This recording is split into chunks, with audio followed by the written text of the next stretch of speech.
For more than 500 years, a specific historical question sat almost entirely outside the reach of hard evidence, resting instead on family legend, half-remembered customs, and suspicious surnames passed down through generations who no longer fully understood their own origins. In 1492, Spain's Catholic monarchs issued a decree expelling every practicing Jew from the country, forcing a population that had lived on the Iberian Peninsula for well over 1,000 years into an impossible choice: leave everything behind or convert to Catholicism and stay. For centuries afterward, a persistent rumor circulated quietly through Spanish and Portuguese communities, and later through the Spanish-speaking Americas, that a considerable number of families who converted never actually stopped being Jewish, that they simply practiced in secret, generation after generation, hiding their faith behind Catholic ritual, while quietly preserving fragments of a religious identity the Inquisition had tried to erase entirely. Historians argued about how widespread this phenomenon of hidden, secret Judaism actually was for the better part of a century, and for most of that time, there was genuinely no way to test the claim directly. Then geneticists finally had the tools to look, and what they found didn't just confirm a rumor. It revealed a hidden genetic thread running through millions of people across 2 continents who had no idea it was there. To understand why this specific question resisted a clear answer for so long, you first have to understand exactly how severe and how sudden the crisis facing Spain's Jewish population actually became in the century before the expulsion itself. Jewish communities had lived across the Iberian Peninsula continuously since antiquity, with documented Jewish presence in parts of northwestern Iberia dating back at least to the 10th century, and in other regions considerably earlier still. By the early 15th century, Spain's Jewish population is estimated to have numbered somewhere around 400,000 people, a substantial and, in many periods, genuinely well-integrated community. That stability began collapsing in 1391, when a wave of violent anti-Jewish attacks swept across Spain, killing large numbers of Jews and triggering a sharp, sustained increase in conversions to Catholicism, driven overwhelmingly by fear rather than genuine religious conviction. By the time the 15th century reached its midpoint, historians estimate that roughly half of Spain's entire Jewish population, some 200,000 people, had already converted, leaving only about a quarter of the original community still openly practicing Judaism. These converts became known as conversos, and their situation was genuinely precarious from the outset, viewed with suspicion by both the Catholic establishment they had formerly joined and by the Jewish communities they had formerly left. The crisis reached its definitive breaking point in 1492, when Spain's Catholic monarchs Ferdinand and Isabella issued the Alhambra Decree, formally ordering the expulsion of every remaining practicing Jew from Spanish territory by that summer. Estimates of how many people actually left the country in response vary, with most recent historical scholarship placing the number somewhere between 50 and 80,000 individuals, a substantial exodus that scattered Sephardic Jewish communities across North Africa, the Ottoman Empire, and other parts of Europe, where many of these communities would maintain distinct linguistic and cultural traditions, including the Ladino language, for centuries afterward. But the expulsion decree didn't apply to conversos, since they were, at least on paper, already Catholic. By 1492, the total converso population remaining inside Spain is estimated to have grown to somewhere between 200,000 and 300,000 people, out of a total Spanish population of roughly 7.5 million, meaning individuals of recent Sephardic Jewish origin, made up something in the range of 3 to 4% of the entire country at the moment of the expulsion itself. What happened to those conversos and to their descendants over the following centuries is precisely the question that resisted a clear historical answer for so long. Almost immediately following the mass conversions, Conversos were still relatively easy for their neighbors to identify, since the conversions themselves were recent and widely known within local communities. But as generations passed, that specific knowledge inevitably began to fade. Intermarriage between converso families and Old Catholic families, initially uncommon and often actively discouraged, became gradually more frequent over subsequent generations, and with it, any distinct memory of Jewish origin began dissolving into the broader Spanish and Portuguese population. Meanwhile, the Spanish and Portuguese Inquisitions actively hunted for conversos suspected of continuing to practice Judaism in secret, a phenomenon historians refer to as crypto-Judaism, with practitioners known by several names including Moranos and, in Hebrew, Anusim, meaning the coerced ones. Historical scholarship has genuinely disagreed for decades about exactly how widespread, authentic, sustained crypto-Jewish practice actually was, with some historians arguing the vast majority of conversos assimilated fully and completely into Catholic society within a generation or two, while others have pointed to persistent Inquisition trial records and to isolated communities that maintained distinctly Jewish customs for centuries, as evidence that secret practice was considerably more widespread and more durable than a full assimilation model would predict. Resolving that specific historical disagreement using only written records and oral tradition proved genuinely difficult, because both sides of the argument could point to real evidence supporting their position, without either side being able to produce anything close to a definitive population-wide answer.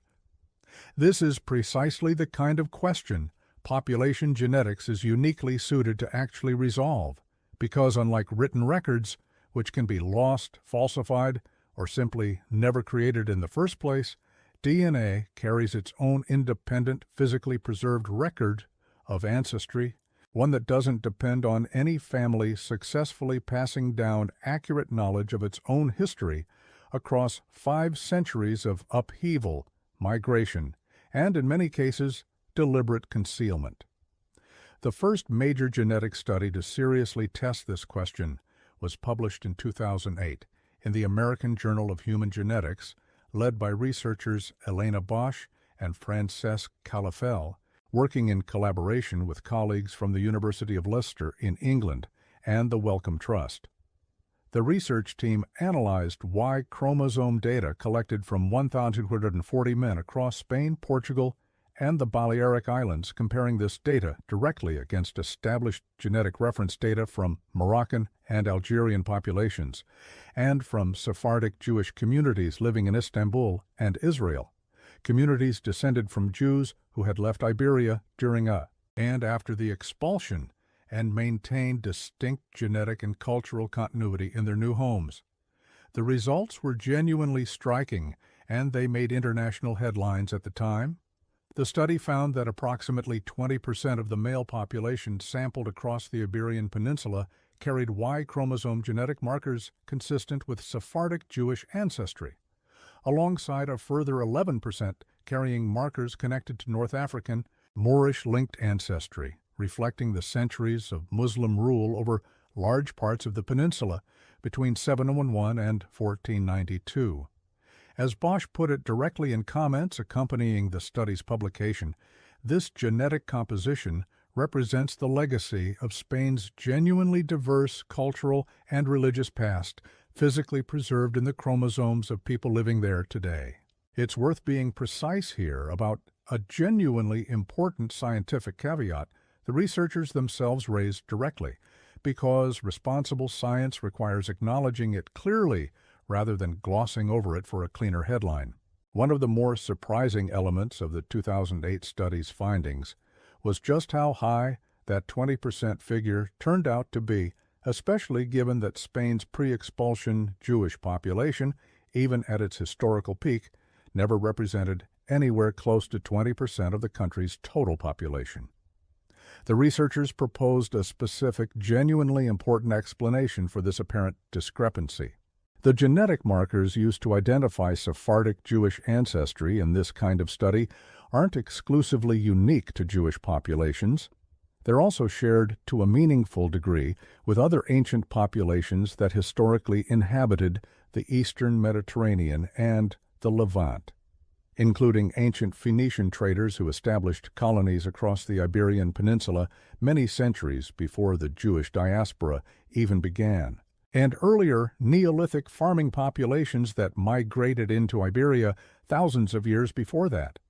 This means the 20% figure almost certainly overstates the specific contribution of medieval Sephardic Jewish ancestry alone, and likely also captures a real, but genetically difficult to fully separate, contribution from these considerably older Mediterranean population movements. This is exactly the kind of honest, careful scientific nuance that gets lost when the specific finding gets compressed into a single dramatic headline, and it's worth preserving directly rather than presenting the 20% figure as a clean, uncomplicated measurement of Inquisition-era converso ancestry alone. That important caveat aside, the 2008 study still represented genuinely significant, rigorous scientific evidence that a substantial genetic legacy connected to Spain's medieval Jewish population had survived, embedded directly in the modern Iberian population, considerably more extensively than a full assimilation historical model alone would have predicted. And the story didn't end at the borders of Spain and Portugal, because millions of conversos, along with their descendants, eventually crossed the Atlantic entirely, settling across the Spanish and Portuguese colonial territories that would become modern Latin America, carrying whatever genetic legacy they held with them into an entirely new population, one that would itself undergo centuries of further mixing with indigenous and African populations across the colonial period. This is exactly the question a second, considerably larger genetic study set out to test directly a decade later. In 2018, a research team led by geneticist Juan Camilo Chacon-Duque published a study in the journal Nature Communications titled Latin Americans Show Widespread Converso Ancestry and Imprint of Local Native Ancestry on Physical Appearance. The research team analyzed genetic data from 6,089 individuals sampled across 5 separate Latin American countries, using more than 600,000 individual genetic variants per person to construct an extraordinarily dense, genome-wide profile of each participant's ancestry. The results confirm something genuinely remarkable about the scale of this hidden genetic legacy. Roughly 23% of the individuals sampled, more than 1 in 5 people across the entire study, showed detectable genetic markers associated with Sephardic Eastern Mediterranean or Southern Mediterranean ancestry, at a level the researchers considered statistically meaningful, generally representing more than 5% of that individual's total genetic ancestry. The research team concluded directly that this signal most likely stemmed from what they described as clandestine colonial migration, meaning the movement of converso families into Spanish and Portuguese colonial territories, specifically because those territories offered genuine distance from the more intense scrutiny of the Inquisition back in Iberia itself. It's worth being precise about exactly what this finding does and doesn't establish, because here again, the honest scientific nuance matters considerably more than a simplified headline. While roughly a quarter of the sampled population showed some detectable trace of this specific ancestral signal, the researchers were careful to note that the actual overall genetic contribution from this converso ancestry remained comparatively small when averaged across each country's entire population, ranging from as low as 1% in Brazil to around 4% in Chile. In other words, this wasn't evidence that a large proportion of the Latin American population descends primarily from Sephardic Jewish ancestry. It was evidence that a genuinely widespread but generally modest trace of that specific ancestral thread had been quietly carried forward and diluted across many generations of subsequent mixing, surfacing today as a detectable but comparatively small genetic signal spread across a remarkably large number of individuals, rather than a large signal concentrated within a small number of families. Beyond these two large-scale population studies, a separate and genuinely fascinating line of research has focused specifically on communities that maintained a documented, sustained tradition of secret Jewish practice across many centuries, rather than communities where any converso ancestry had simply dissolved anonymously into the broader population. The clearest and most thoroughly studied example involves the town of Belmonte in northeastern Portugal, home to a community that maintained crypto-Jewish religious practice in genuine secrecy for roughly 500 years, only beginning to openly acknowledge and practice Judaism again in the 20th century, after centuries spent quietly preserving fragments of Jewish ritual and prayer disguised within an outwardly Catholic community life. A genetic study focused specifically on Belmonte's mitochondrial DNA, tracing maternal ancestry, found something genuinely striking in its own right.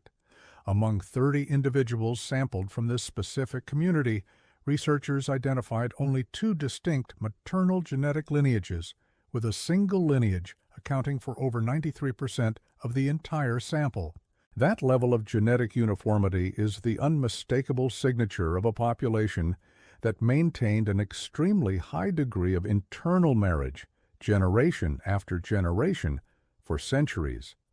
Precisely the kind of sustained endogamous practice a community determined to preserve a secret, persecuted religious identity would need to maintain in order to avoid detection while still keeping their tradition alive within the community itself. Follow-up research examining a broader set of crypto-Jewish descendant communities across the wider Bragança district of northeastern Portugal, publishing complete mitochondrial genome sequences from 57 additional individuals,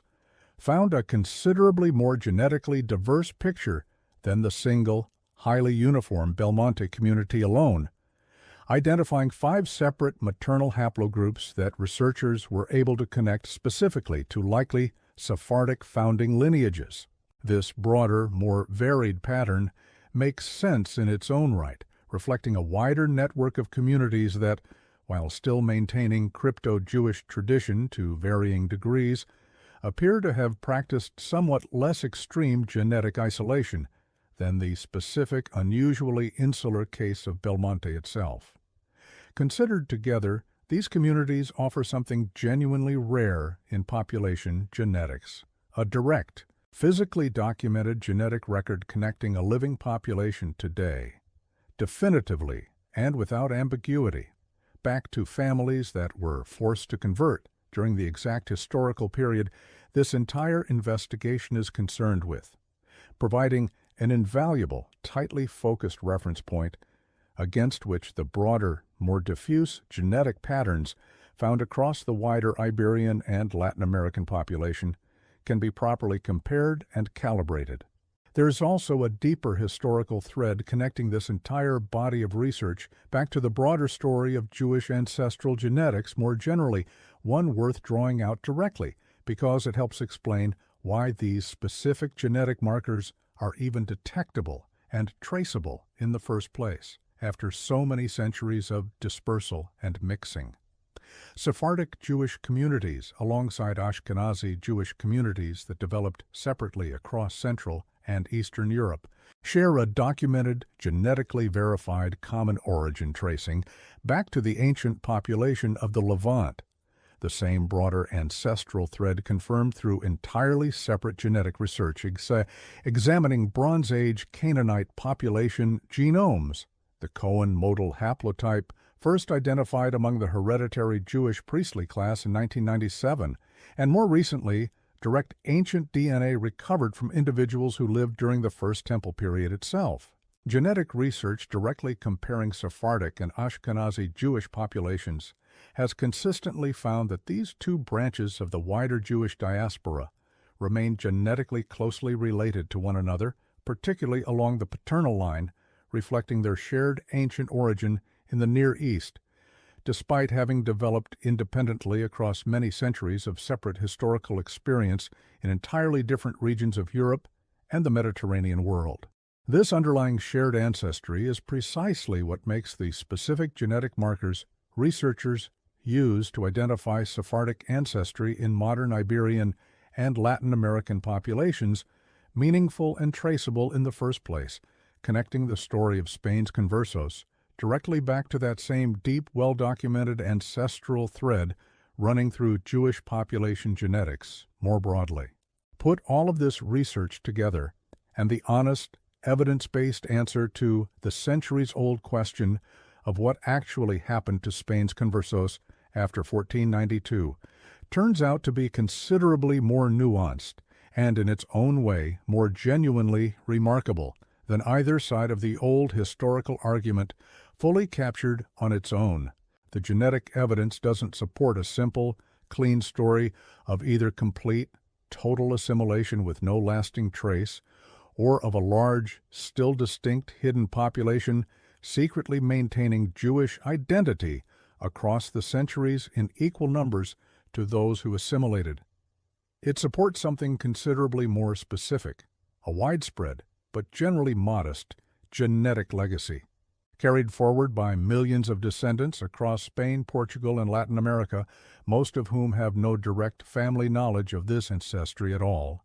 layered alongside a smaller number of genuinely exceptional communities, like Belmonte, where a specific documented tradition of secret religious practice was maintained with enough sustained internal cohesion to leave behind an unmistakably distinct, statistically striking genetic signature of its own. The rumor that persisted quietly for 5 centuries, that a meaningful number of Spain's forced converts never really stopped being Jewish, turns out to be genuinely true, though not in the singular, dramatic way the old family legends often framed it. It survived instead exactly the way population genetics tends to reveal these things, not as one hidden secret passed down whole and intact, but as a real, physically measurable thread diluted across 20 generations and 2 continents, quietly present in the DNA of a genuinely enormous number of people who, until modern genetic science finally developed the tools to look, had absolutely no way of knowing it was there at all.